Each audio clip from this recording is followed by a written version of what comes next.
नमस्कार विद्यार्थी मित्रांनो, पढ़ाई से दोस्ती या आपल्या यूट्यूब चॅनलवर सर्वांचं स्वागत आहे.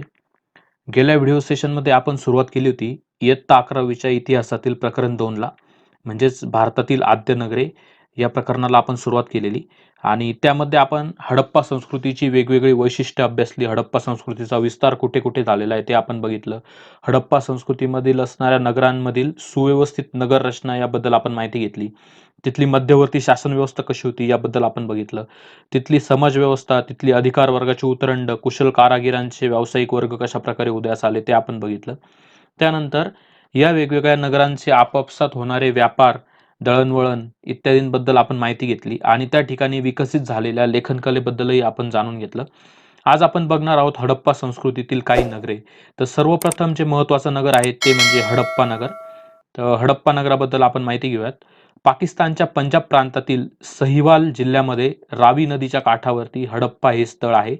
तर हे तुम्हाला ध्यानात ठेवायचं आहे मित्रांनो. या ठिकाणी जोड्या लावायला प्रश्न विचारले जाऊ शकतात. नद्या देतील आणि त्या नद्यांच्या काठावरती कोणतं पुरातत्वीय स्थळ किंवा पुरातत्वीय नगर आपल्याला सापडलंय तर त्याबद्दल ते नावं दिले जातील. तर अशा प्रकारच्या जोड्या लावायला पण वेगवेगळ्या कॉम्पिटिटिव्ह एक्झाममध्ये विचारलं जातं. बरोबर? तर ध्यानात ठेवा या छोट्या-छोट्या गोष्टी. तर पाकिस्तानमधील पंजाब प्रांतातील सहिवाल जिल्ह्यामध्ये रावी नदीच्या काठावर हडप्पा हे स्थळ आहे. हडप्पा नगराचे प्राचीन अवशेष हे 150 हेक्टरवरती जवळपास पसरलेले आणि या विस्तृत उत्खननाची सुरुवात 1921 मध्ये सुरू झाली. त्यानंतर तेथे पुन्हा उत्खनने केली गेली.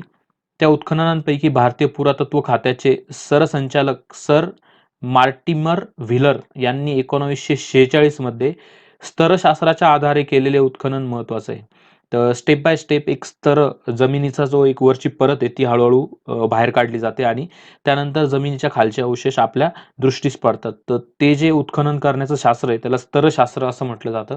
तर हे जे सर मार्टिमर व्हीलर आहे त्या पृथ्वीच्या ASI म्हणजे आर्किओलॉजिकल सर्व्हे ऑफ इंडिया भारतीय पुरातत्व विभाग तर याचे ते प्रमुख होते आणि त्यांच्या देखरेखीखाली हे स्तरशास्त्राच्या आधारे उत्खनन केलेलं होतं 1946 मध्ये. ओके.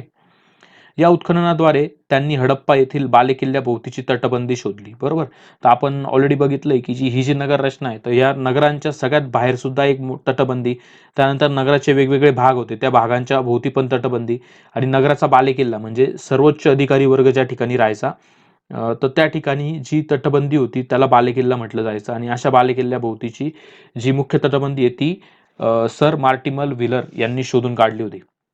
हडप्पा येथे पूर्व हडप्पा संस्कृतीची पहिली गाव वसाहत इसवी सन पूर्व 3300च्या सुमारास झाली. बरोबर. तर हे ध्यानात ठेवा. हडप्पा मधली जी आपल्याला उत्खननांची शृंखला सापडली त्यामध्ये जी हडप्पा पूर्व हडप्पा संस्कृती म्हणजे काय की हडप्पा संस्कृतीचा उदय होत असतानाची सर्वात आधीची जी गाव वसाहत होती ती इसवी सन पूर्व 3300च्या सुमारासची होती असं आपल्याला आढळून आलेलं आहे.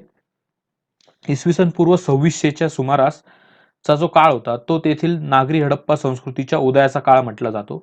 इसवी सनापूर्वी 2450 ते 2900 या काळात हडप्पा नागरी संस्कृती नांदत होती. इसवी सन पूर्व 1900च्या सुमारास काही अंतर्गत बदल घडून येताना दिसतात आपल्याला या पूर्ण नगरांमध्ये आणि उत्तर हडप्पा संस्कृतीचा काळ यानंतर सुरू होतो आणि या काळामध्ये हडप्पा संस्कृतीचा हळूहळू ऱ्हास व्हायला सुरुवात होते. बरोबर. तर अशा प्रकारे हडप्पा संस्कृतीचा उदय, तिची एक मॅच्युअर किंवा प्रगल्भ अवस्था आणि त्यानंतर इसवी सन पूर्व 1900च्या सुमारापासून तिच्या अंतर्गत बदलांमुळे तिचं जे अधपतन होत गेलं किंवा जो ऱ्हास होत गेला त्याबद्दल आपल्याला माहिती भेटते. बरोबर. तर हे सगळे जे अंदाज किंवा ही सगळी जी माहिती आहे ही वेगवेगळे जे पुरातत्वीय उत्खननात सापडणारे अवशेष आहे त्यांच्या माध्यमातून जे काही आपले पुरातत्व तज्ज्ञ असतात ते काढत असतात. बरोबर. आणि ती माहिती आपल्यापर्यंत या ठिकाणी पोहोचते. बरोबर. सुरुवातीच्या उत्खननांच्या आधारे हडप्पा नगरांचे विभाजन बालेकिल्ला आणि नागरी वस्ती अशा 2 विभागांमध्ये केलेले दिसत होते, परंतु अलीकडे झालेल्या उत्खननानुसार तिथे एकूण 4 विभाग होते असे आढळले आहे. तर पूर्वी जे आपण उत्खनन केलं होतं त्यावेळेस आपल्याला वाटलं की 2च त्या ठिकाणी मुख्य विभाजन असू शकतं. एक बालेकिल्ला आणि दुसरी नागरी वस्ती. परंतु असं नाहीये. त्यानंतर पण काही उत्खनन झालं आणि त्यामुळे आपल्याला कळलं की तिथे 2 नाही तर 4 विभाग होते. बालेकिल्ला आणि नागरी वसाहत या विभागांखेरीज आग्नेयेस कारागिरांची घरे. बरोबर. आणि त्यांचे कारखाने सुद्धा त्या ठिकाणी आपल्याला आढळून आले. बालेकिल्ल्याच्या उत्तरेस असलेल्या विभागात धान्याचे कोठार आणि तिथे काम करणाऱ्या कामगारांची घरे. बरोबर. तर अशा प्रकारे आपल्याला अजून एक्स्ट्रा 2 विभाग त्या ठिकाणी आढळलेत.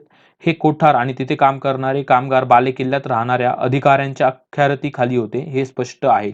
जवळच धान्य काढण्याचे ओटे सुद्धा त्या ठिकाणी आढळलेत. बरोबर. तर पूर्वीच्या काळी काही आजच्या सारख्या एक दळणदळणाच्या काही मिल्स वगैरे नव्हत्या. तर त्यावेळेस काढण्याचं ते एक खळगा असायचा आणि त्यामध्ये तो एक दांडा असायचा आणि त्याने ते धान्य काढलं जायचं. तर अशा प्रकारे धान्य काढण्याचे ओटे पण त्या ठिकाणी आपल्याला आढळून आलेले आहेत. तर हे काही आपण गोष्टी बघितल्या हडप्पा संस्कृतीतील नगरांच्या बद्दलच्या. या ठिकाणी तुम्ही वेगवेगळे हडप्पा संस्कृतीची नगर बघू शकता. ही रावी नदी. रावी नदीच्या काठी या ठिकाणी तुम्ही हडप्पा हे गाव बघू शकता आणि त्या गावामध्ये ते अवशेष सापडले म्हणून त्याला हडप्पा संस्कृती असं नाव दिलं गेलंय. बरोबर. तर हे पण काही वेगवेगळे तुम्ही ठिकाणं बघू शकता. बनावली, रुपड, हुलास, आलमगीरपूर, राखीगडी, कालीबंगन, ओके, चंदुडहो, कोटडिजी, सुरकोटडा, धोलावीरा, देसलपूर, कुंतासी, लोथल, रंगपूर, रोजडी, दायमाबाद, ओके. तर ही सगळी ठिकाणं ध्यानात ठेवा. याच्यावरती पण उत्तरेकडनं दक्षिणेकडे, दक्षिणेकडनं उत्तरेकडे, पूर्व पश्चिम, पश्चिम पूर्व कोणते ठिकाण कशा प्रकारे होते हे विचारलं जातं. तर सर्वात पश्चिमेकडचं ठिकाण होतं ते सुरकांजेदोर हे हडप्पा संस्कृतीतील सर्वात पश्चिमेकडचं शहर मानलं जातं आणि आलमगीरपूर हे सर्वात पूर्वेकडचं मानलं जातं. तर ही पण काही फॅक्च्युअल माहिती ध्यानात ठेवा या ठिकाणी. बघूयात आपण पुढच्या महत्वाच्या बाबी हडप्पा संस्कृतीबद्दलच्या. तर ह्या ठिकाणी दिलेलं आहे बघा. अधिक माहितीसाठी काही आपल्याला इथे या बॉक्समध्ये माहिती दिलेली आहे. मातीच्या भांड्यांची खापरे आणि इतर पुरातत्व वस्तू यांची खास वैशिष्ट्ये आणि त्या प्रथम ज्या तळाच्या उत्खननात मिळाल्या याचा विचार करून पुरातत्वामध्ये प्रागैतिहासिक काळातील संस्कृतींना नावे दिलेली. बघा, जी काही वेगवेगळी मातीची भांडी किंवा दगडी हत्यारं किंवा इतर काही अवशेष सापडले आणि ते ज्या ज्या वेळेमध्ये सापडले तर त्यानुसार त्या विशिष्ट कालखंडाला प्रागैतिहासामध्ये त्या संस्कृतीचं किंवा त्या शहराचं, त्या नदीचं किंवा तिथं सापडणाऱ्या पुरातत्वीय वस्तूंच्या आधारे नाव दिलं गेलंय. जसं अश्मयुग. अश्म म्हणजे काय, की दगडाचा वापर करून माणूस त्या काळी राहायचा. त्याच्या जीवनात बरेचसे वापरण्याची त्याची साधनं दगडापासून बनलेली असायची. म्हणून त्याला अश्मयुगीन मानव म्हटलं जायचं किंवा त्या इतिहासाला अश्मयुगाचा इतिहास म्हणतात. तर त्यामध्ये पण आपण पुराणाश्मयुग, मध्याश्मयुग, नवाश्मयुग असे वेगवेगळे प्रकार पाडतो. बरोबर. हे का पाडतो?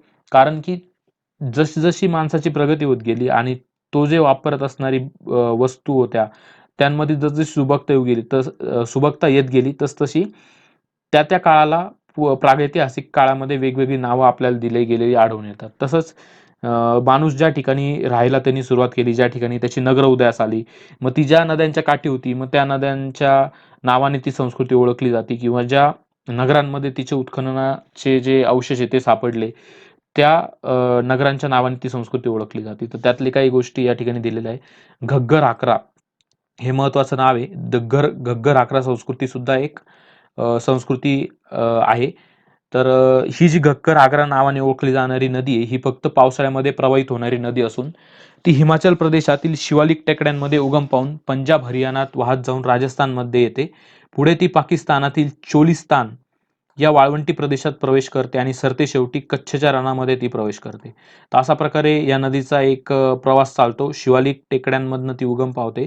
त्यानंतर हिमाचल प्रदेश, पंजाब आणि हरियाणामधनं राजस्थानमध्ये एंटर करते. त्यानंतर ती पाकिस्तानातील चोलिस्तान या वाळवंटी प्रदेशात जाते आणि सरते शेवटी कच्छच्या रणात प्रवेश करते. पावसाळा सोडल्यास तिचे पात्र इतर दिवसांमध्ये कोरडे असते. तिच्या भारतातील प्रवाह घग्गर या नावाने ओळखला जातो, तर पाकिस्तानातील प्रवाह हाकरा या नावाने ओळखला जातो. हे ध्यानात ठेवा.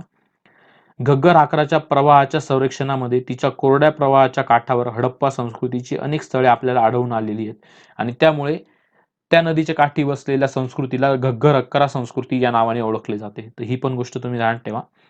अनेक अभ्यासकांच्या मते घग्गर आकरा या नावाने ओळखल्या जाणाऱ्या नदीचे कोरडे पात्र सरस्वती नदीच्या लुप्त झालेल्या प्रवाहाच्या खुणा दर्शवणारे आहे. म्हणजे बघा, आपल्या वैदिक वाङ्मयामध्ये किंवा भारतीय संस्कृतीच्या इतिहासामध्ये आपण अनेकदा या सरस्वती नदीचा उल्लेख ऐकलेला असेल. तर ही जी नदी आहे, ही नदी लुप्त झालेली नदी मानलं जातं आणि ही घग्गर आकरा नदी ती पण लुप्त झालेली नदी त्याच भागातून वाहणारी. त्यामुळे काही अभ्यासकांचं मत काय, की घग्गर आकरा आणि सरस्वती नदीची जी लुप्त होण्याची कहाणी आहे ती वेगवेगळी नसून एकच आहे. तर सरस्वती नदीच्याच लुप्त झालेल्या प्रवाहाच्या खुणा म्हणजे ही घग्गर आकरा नदी आणि तिच्या सभोवती वसणारी संस्कृती असली पाहिजे. तर अशा प्रकारे काही पुरावे दर्शवणारे एक म्हणजे काही खुणा आपल्याला त्या ठिकाणी सापडलेल्या आहेत. तर या कोरड्या पात्राचा तपशीलवार अभ्यास करण्यासाठी उपग्रहांवरून घेतलेल्या छायाचित्रांचा सुद्धा अभ्यास केला जातो बघा. रिमोट सेन्सिंग ही जी अत्याधुनिक तंत्रज्ञान आहे, तर या तंत्रज्ञानाचा वापर करून ज्या आपण इमेजेस घेतो, तर त्या इमेजेसवरनं सुद्धा इतिहासाचा अभ्यास आपण करू शकतो. तर हे तुम्ही ध्यानात घेतलं पाहिजे. इतिहास म्हणजे फक्त राजे-रजवाडे, कोणता राजा आला, कोणाला मारलं याबद्दलच माहिती नाही. तर त्या ठिकाणी आपण वेगवेगळ्या टेक्नॉलॉजीचा वापर करून सुद्धा त्या काळातील माहिती समजून घेण्याचा किंवा त्या काळात काय-काय घडलं, कसं घडलं किंवा किती वर्षांपूर्वीचे ते अवशेष आपल्याला सापडले किंवा काही इतर माहिती गोळा करण्याचा आपण प्रयत्न करू शकतो वेगवेगळ्या टेक्नॉलॉजीच्या आधारे. आणि त्यातलेच 2 टेक्नॉलॉजी आपल्याला माहीत असल्या पाहिजे. एक म्हणजे C14 टेक्नॉलॉजी. कार्बन 14 ची एक रेडिओ ॲक्टिव्हिटी असते. त्यामध्ये त्याचा वापर करून आपण एखाद्या पुरातत्वीय अवशेषाचं काळ ठरवू शकतो किंवा तो कोणत्या काळातला आहे, त्याचं वय किती आहे ते ठरवू शकतो आपण. आणि दुसरं म्हणजे रिमोट सेन्सिंग. त्याच्या आधारे आपण त्या संस्कृतीचा किंवा त्या क्षेत्राचा विस्तार कसा होत गेला किंवा कसा होता याबद्दल आपण माहिती घेऊ शकतो. बरोबर? तर बघूयात अजून एक छोटीशी पण इम्पोर्टंट माहिती या ठिकाणी दिलेली आहे. हडप्पा संस्कृती संबंधी माहिती होण्याआधी भारत आणि पाकिस्तानच्या प्राचीन इतिहासाच्या संदर्भात इसवी सन पूर्व 326 हे सिकंदराच्या भारतावरील स्वारीचे वर्ष हा एकमेव विश्वासार्ह ऐतिहासिक पुरावा आपल्याकडे उपलब्ध होता. म्हणजे इसवी सन 326च्या अगोदर जास्त काय झालं ना याबद्दल आपल्याला काही जास्त माहितीच नव्हती. कारण त्यावेळेचे पुरावेच आपल्याकडे जास्त उपलब्ध नव्हते. बरोबर? तर सिकंदराची इसवी सन पूर्व 326 मधली स्वारी हा एक विश्वासार्ह ऐतिहासिक पुरावा आपल्याकडे होता. परंतु ही परिस्थिती बदलणारा हडप्पा संस्कृतीचा शोध कसा लागला याची पण कहाणी खूप इंटरेस्टिंग आहे. या कहाणीची सुरुवात इसवी सन 1829 मध्ये झाली. चार्ल्स मेसन या प्रवाशाने हडप्पाला भेट दिली. हडप्पा येथील प्राचीन अवशेष सिकंदराला थोपवून धरणाऱ्या पोरस राजाच्या राजधानीचे असावेत असे अनुमान चार्ल्स मेसन या प्रवाशाने काढले. म्हणजे आता बघा, त्या काळी लोकांना माहित होतं की सिकंदराची जी स्वारी होती इसवी सन पूर्व 326 मध्ये झाली होती. मग हा जो चार्ल्स मेसन नावाचा जो प्रवासी होता, तर यांनी जेव्हा हडप्पाला भेट दिली त्या ठिकाणी जे त्याला अवशेष सापडले, तर त्यावेळेस त्याला वाटलं होतं की एक सिकंदराला थोपवून धरणारा जो पोरस राजा होता, तर त्या पोरस राजाच्या राजधानीचे अवशेष असावेत असं त्याने अनुमान काढलं. मेसन नंतर लेफ्टनंट अलेक्झांडर बर्नस नावाच्या एका अधिकाऱ्याने हडप्पाला भेट दिली. मेसन आणि बर्नस या दोघांनी लिहिलेल्या वृत्तांतामुळे भारतीय पुरातत्व खात्याचे पहिले सरसंचालक सर अलेक्झांडर कनिंघम यांचे लक्ष याकडे वेधले गेले. बघा, हे दोघं प्रवासी होते. यांनी त्यांच्या नोंदवहीमध्ये काहीतरी नोंद लिहून ठेवली आणि ज्यावेळेस भारत आणि म्हणजे जे काही आपलं लाहोर, सिंध त्या एरियामध्ये रेल्वे लाईन टाकायचं काम चालू होतं. तर त्यावेळेस त्या रेल्वे लाईनच्या उत्खननामध्ये त्या ठिकाणी त्या कारागिरांना विटा वगैरे सापडायला सुरुवात झाली आणि त्यांनी ही गोष्ट भारतीय पुरातत्व खात्याचे संचालक अलेक्झांडर कनिंघम यांना सांगितली आणि अलेक्झांडर कनिंघमनी हे जे चार्ल्स मेसन आणि अलेक्झांडर बर्नस यांच्या नोंदींची पण दखल घेतली आणि त्यांनी लिहिलेल्या वृत्तांतामुळे या ठिकाणी सर अलेक्झांडर कनिंघम यांनी उत्खनन सुरू केलं. त्यांनी इसवी सन 1872-73 मध्ये उत्खनन केले. कनिंघम यांनी केलेल्या उत्खननानंतर हडप्पाचे उत्खनन पुन्हा सुरू होण्यास 48 वर्षांचा कालावधी जावा लागला. बघा, त्यांनी थोडंसं उत्खनन केलं, त्यानंतर परत एक 48 वर्षाचा कालावधी गेला आणि त्यानंतर मोठ्या कालावधीमध्ये सुद्धा हडप्पाबद्दल युरोपीय संशोधकांमध्ये असलेले कुतूहल टिकून राहिलेले होते. कारण हडप्पा येथे मिळालेल्या मुद्रांमुळे हडप्पा संस्कृतीचा मेसोपोटामियातील संस्कृतीशी जवळचा संबंध असावा असे अभ्यासकांना वाटत होते.